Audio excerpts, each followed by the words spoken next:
Hey, this is my good friend Andy Kent. Hi. I'm Tim Rogers, and what you have here is the good-looking quarter and the kind of enigmatic quarter of the rock band UMI. Here speaking with the AU Review, which I'm a big 6'3", 75 kilo fan of. So what year was the Soundgarden tour? 93? 94. 94. Well, the recordings that we were looking at are 94. Oh, because it was on that tour that we started doing demos for Hi-Fi Way. Well, I was writing the songs on the road. And you bought an 8-track?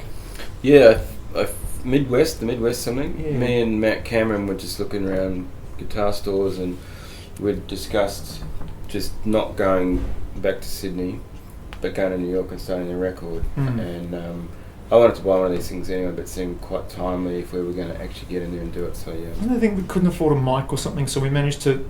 Our sound engineer Cameron McCauley made a microphone out of headphones. There's Tim in a room with a little headphone on. So have you got? Did you find those demos?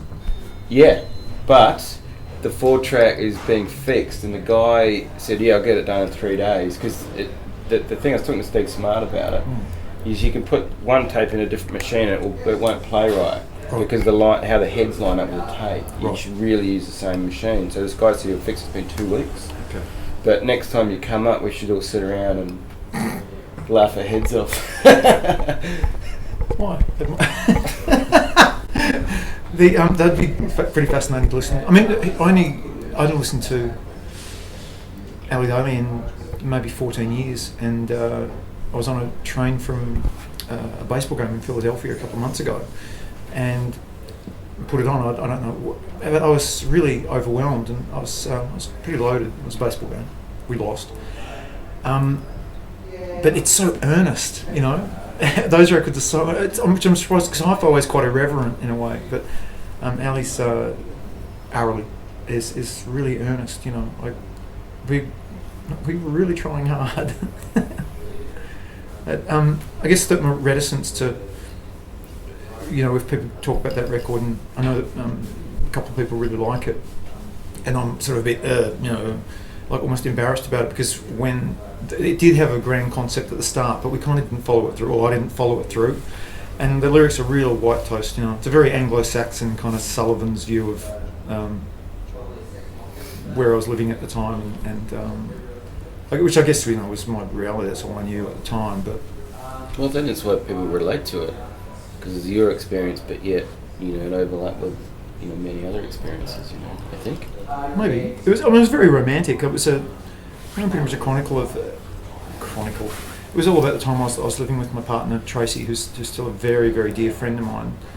And our kind of life there, and Andy just lived up the road from me, and Russ lived up the road,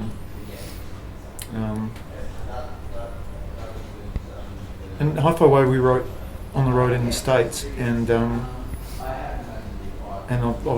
obviously just been listening to too many Kinks records, because I'd only heard, you know, big singles by the Kinks before that, and then I think Russ maybe would have got me a couple of other records. What was it? It was Village Green Preservation Society, and Lullabus, Power Man.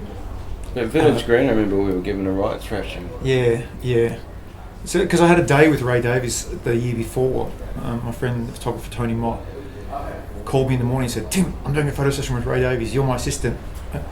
I don't know how to. He said, "Just hold the bloody light. Come on." Oh, he wanted to get a photo of Ray and me because he thought that I looked a little like Ray as a younger man. And we had this incredible day talking about cricket and drinking broken wood cricket pitch red wine, sitting around with Ray Davies. It was magical.